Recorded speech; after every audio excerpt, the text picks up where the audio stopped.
Morning student. हम genetics subject में chromosome से रिलेटेड डिसऑर्डर के बारे में डिस्कस कर रहे थे। पिछले वीडियोज में हमने जो ऑटोसोम्स टाइप के क्रोमोसोम्स होते हैं उनसे रिलेटेड डिसऑर्डर या सिंड्रोम के बारे में डिस्कस किया था, तथा आज की वीडियो में हम सेक्स क्रोमोसोम से रिलेटेड डिसऑर्डर के बारे में डिस्कस करने वाले हैं। तो जो सेक्स क्रोमोसोम से रिलेटेड डिसऑर्डर होते हैं उनको सेक्स लिंकेज इनहेरिटेंस कहा जाता है। तो शुरू करते हैं और डिस्कस करते हैं कि सेक्स लिंकेज इनहेरिटेंस क्या होता है। तो a inheritance gene that linked with the sex chromosomes और found in the sex chromosomes is known as sex linkage inheritance. यानी कोई ऐसा इनहेरिटेंस जीन या म्यूटेशन जीन जो कि कहाँ पर पाया जा रहा है, जो कि सेक्स क्रोमोसोम पर पाया जा रहा है, तो उस कंडीशन को सेक्स लिंकेज इनहेरिटेंस कहा जाता है। तो कोई भी ऐसा म्यूटेशन या इनहेरिटेंस जीन जो कि सेक्स क्रोमोसोम्स के साथ लिंक हो रहा है आकर, तो वो कंडीशन क्या कहलाती है? तो वो कंडीशन सेक्स लिंकेज इनहेरिटेंस कहलाती है। अब अगर अगले पॉइंट की बात करें तो inheritance gene that are comed by sex chromosomes is known as sex linkage inheritance. यानी कोई ऐसा इनहेरिटेंस जीन जो कि कहाँ पर आ रहा है, जो कि सेक्स क्रोमोसोम पर आ रहा है या सेक्स क्रोमोसोम पर पाया जा रहा है, तो वो कंडीशन सेक्स लिंकेज इनहेरिटेंस कहलाती है। अब अगर अगले पॉइंट की बात करें तो in the early Bateson and पुन्नेट were studying linkage inheritance in the sweet pea. यानी कि जो सबसे पहले लिंकेज इनहेरिटेंस के बारे में स्टडी थी वो दो साइंटिस्ट थे जिनका नाम था बेटसन और पुन्नेट। उनके द्वारा जो मटर है उसके ऊपर इसकी स्टडी या खोज की गई थी।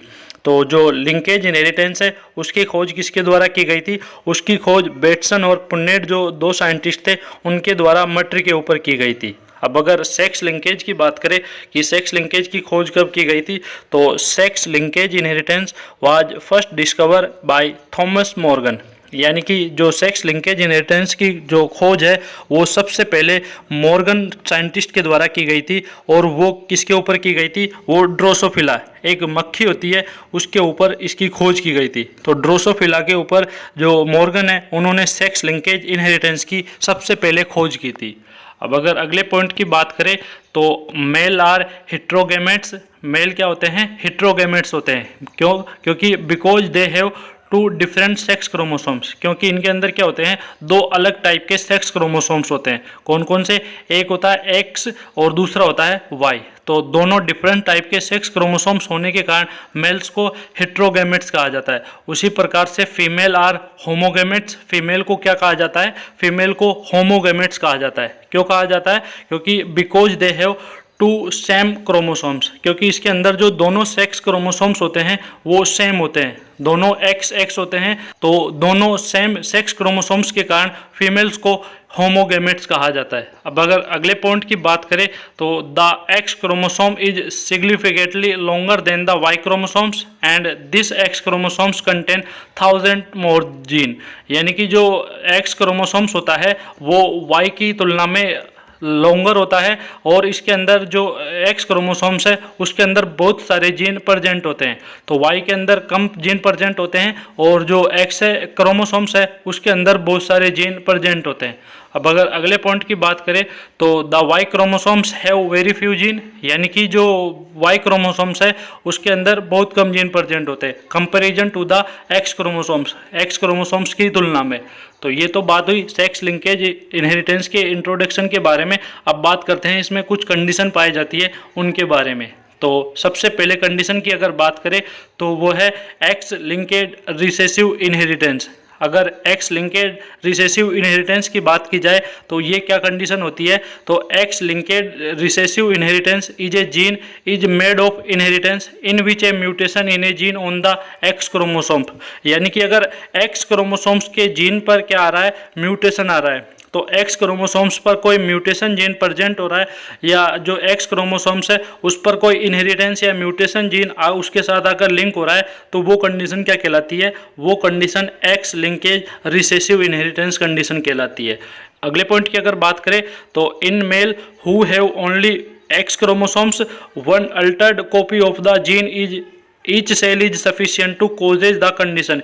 यानी कि मेल में क्या होता है, मेल में मात्र एक ही एक्स क्रोमोसोम्स होता है, इसलिए अगर उस एक्स क्रोमोसोम्स के ऊपर कुछ जीन आ जाते हैं तो मेल के अंदर डिस्टर्बेंस देखने को मिलते हैं। फीमेल के अंदर 2 एक्स क्रोमोसोम्स होते हैं, तो अगर एक एक्स क्रोमोसोम्स पर डिस्टर्बेंस देखने को मिल रहा है तो जो दूसरा एक्स क्रोमोसोम्स है उस कंडीशन को वो कंपनसेट कर लेता है। तो फीमेल में इसके लक्षण देखने को नहीं मिलेंगे, लेकिन मेल में इसके जो लक्षण हैं वो देखने को मिलेंगे। क्यों? क्योंकि मेल में एक ही एक्स क्रोमोसोम्स होता है, तो अगर उसी के अंदर डिस्टरबेंस है तो वाई तो उसको कंपनसेट नहीं कर सकता क्योंकि वाई उसके अपोजिट होता है। बट अगर फीमेल के अंदर ऐसी कंडीशन क्रिएट होती है कि एक एक्स क्रोमोसोम्स पर डिस्टर्बेंस देखने को मिल रहा है, तो जो दूसरा एक्स क्रोमोसोम है वो उस कंडीशन को कंपनसेट कर लेता है, जिसके कारण फीमेल पर इसका कोई भी इफेक्ट देखने को नहीं मिलता है।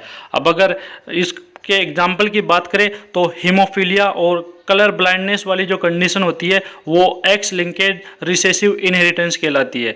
तो हीमोफीलिया और कलर ब्लाइंडनेस किसके एग्जाम्पल होते हैं? ये एक्स लिंकेज रिसेसिव इनहेरिटेंस के एग्जाम्पल होते हैं।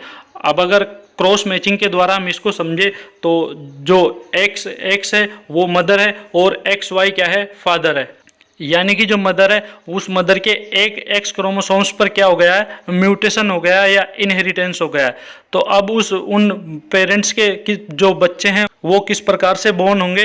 तो अगर फर्स्ट कंडीशन की बात करें तो एक्स यानी कि जो फर्स्ट उसमें कोई भी इफेक्ट नहीं पड़ रहा है, फर्स्ट उसमें कोई भी इफेक्ट नहीं पड़ रहा है। दूसरी अगर कंडीशन की बात करें तो दूसरी कंडीशन में एक्स वाई, तो दूसरी कंडीशन में भी कोई भी इफेक्ट नहीं पड़ रहा है। अब अगर तीसरी कंडीशन की बात करें तो जो तीसरी कंडीशन है उसमें एक एक्स क्रोमोसोम्स पर क्या पड़ रहा है? इसका इफेक्ट पड़ रहा है। यानी कि एक एक्स क्रोमोसोम्स पर क्या आ गया है? म्यूटेशन जीन आ गया है। बट फीमेल के ऊपर इसका इफेक्ट नहीं देखने को मिलेगा। क्यों देखने को नहीं मिलेगा? क्योंकि फीमेल में जो दूसरा एक्स क्रोमोसोम्स है, तो फीमेल में जो दूसरा एक्स क्रोमोसोम्स है वो इस कंडीशन को क्या कर लेगा? कंपनसेट कर लेगा। तो जिसके कारण जो फीमेल है उसमें इसका इफेक्ट नहीं देखने को मिलेगा। बट अगर मेल की बात करें तो मेल में इसके ऊपर इफेक्ट देखने को मिलेगा, क्योंकि मेल में क्या होता है? मेल में एक ही एक्स क्रोमोसोम्स होता है, इसलिए अगर उसी के ऊपर म्यूटेशन आ गया है या कोई जीन आ गया है उस एक्स क्रोमोसोम्स पर, तो इसमें जो मेल है उसमें साइन सिम्टम या उसमें इसका इफेक्ट देखने को मिलता है। इसलिए इस कंडीशन को क्या कहा जाता है? इसलिए इस कंडीशन को एक्स लिंकेड रिसेसिव इनहेरिटेंस कहा जाता है। अगले पॉइंट की अगर बात करें तो in this daughter is carrier but son is affected. यानी कि इसमें क्या होता है? इसमें डॉटर जो है वो ओनली कैरियर का कार्य करती है। इसमें जो डॉटर है वो कैरियर का कार्य करेगी और जो सन है वो इसके से अफेक्टेड होगा। यानी कि जो डॉटर है वो इसको एक उससे दूसरे उसमें भेजने का कार्य करेगी, बट डॉटर के ऊपर इसका कोई भी इफेक्ट नहीं पड़ेगा। और अगर सन की बात करें तो जो सन है वो इससे अफेक्टेड होंगे या इस कंडीशन से इसके अंदर साइन सिम्टम देखने को मिलेंगे। कौन कौन सी कंडीशन? हीमोफीलिया और जो कलर ब्लाइंडनेस वाली कंडीशन होती है उसमें ये देखने को मिलता है। तो ये तो बात हुई एक्स लिंकेड रिसेसिव के बारे में। अब बात करते हैं एक्स लिंकेड डोमिनेंट के बारे में। तो एक्स लिंकेड डोमिनेंट में क्या देखने को मिलता है? तो it is different from x linked recessive. ये जो एक्स लिंकेड रिसेसिव होता है उससे डिफरेंस होता है। It is more common in female than males. ये किस में देखने को मिलता है? ये फीमेल में ज़्यादातर देखने को मिलता है मेल की तुलना में। All daughter are affected by their father but none of his son affected. यानी कि जो कंडीशन हुई है इसमें कौन अफेक्टेड होती है? इसमें डॉटर अफेक्टेड होती है और जो सन है उनका इसके ऊपर कोई भी इफेक्ट नहीं पड़ता है। अगर पिछली कंडीशन की बात करें तो उनमें जो सन है उनके ऊपर इस कंडीशन का इफेक्ट पड़ रहा था, बट इस कंडीशन में सन का इस के ऊपर कोई इफेक्ट नहीं पड़ेगा, बट जो गर्ल्स है वो इस कंडीशन से अफेक्टेड होंगी। और ये कंडीशन किसके द्वारा आती है? ये कंडीशन उनके फादर के द्वारा आती है। तो अगर हम क्रॉस मैचिंग के द्वारा देखें तो जो फादर है उसके एक्स क्रोमोसोम्स पर इसमें क्या देखने को मिल रहा है? म्यूटेशन देखने को मिल रहा है। मदर क्या है? मदर नॉर्मल है और जो फादर है उस फादर के एक एक्स क्रोमोसोम्स पर क्या देखने को मिल रहा है? उसमें म्यूटेशन देखने को मिल रहा है।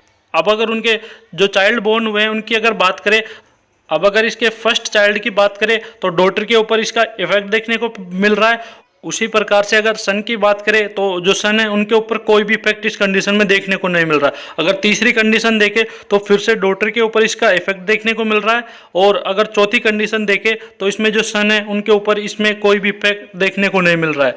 तो इस कंडीशन में क्या देखने को मिलता है, इस कंडीशन में जो फादर है उन फादर के अगर म्यूटेशन जीन है वो किसको प्रभावित करते हैं, वो उनके डॉटर को प्रभावित करते हैं, और जो उनके सन रहते हैं उसका इसके ऊपर कोई भी इफेक्ट नहीं पड़ता है।